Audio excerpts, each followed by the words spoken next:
മുട്ടുവേദന, നീര് വരിക, അതേമാതിരി കണ്ണിന്ന് വെള്ളം വരിക, കണ്ണ് കാണൂല. ഊരാണ്ട് കുണിയാൻ വഹിച്ചിരുന്നില്ല, അങ്ങനെ കൈ പൊന്തിച്ചാൻ കഴിയുന്നില്ല, നിസ്കരിച്ചാനൊന്നും കഴിയൂല. അതേമാതിരി ഇറക്കാൻ കഴിയൂല, കയറ്റം കയറാൻ കഴിയൂല.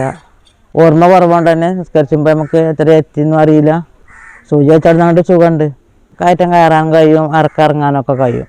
കണ്ണിന് ചൊറിച്ചിലായിരുന്നു, ചൊറിച്ചിലുണ്ടായപ്പോൾ വന്നു, അപ്പോൾ വെച്ചപ്പോൾ നിന്നു.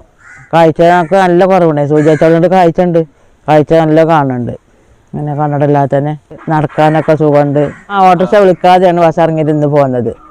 നടന്നു പോകാൻ നിൽക്കണം, എല്ലാവരും നോക്കുന്നുണ്ട്. കാരണം ഞാൻ അവിടെ നിന്ന് ബസ്സിന് കാലെടുത്തേക്കണൊക്കെ എല്ലാവരും കാണുന്നുണ്ട്. എനിക്ക് കാലെടുത്തേക്കാൻ വയ്യാതൊക്കെ കയറില്ല. അപ്പോൾ ഇന്ന് ഇറങ്ങി പോരുമ്പോൾ എല്ലാവർക്കും ഒരു അത്ഭുതം. ബസ്സിൽ നിന്ന് നേരെ ഇറങ്ങി, ഓട്ടോറിക്ഷയോട് വിളിച്ചതും ഇല്ല, ഞാൻ തന്നെ നടന്നു പോകുന്നു. ഒരുപാട് മാറ്റമുണ്ട്. അൽഹംദുലില്ലാഹ് ഞങ്ങളെ മരുന്ന് സൂചി ഉള്ള റാഹത്താക്കട്ടെ എല്ലാവർക്കും.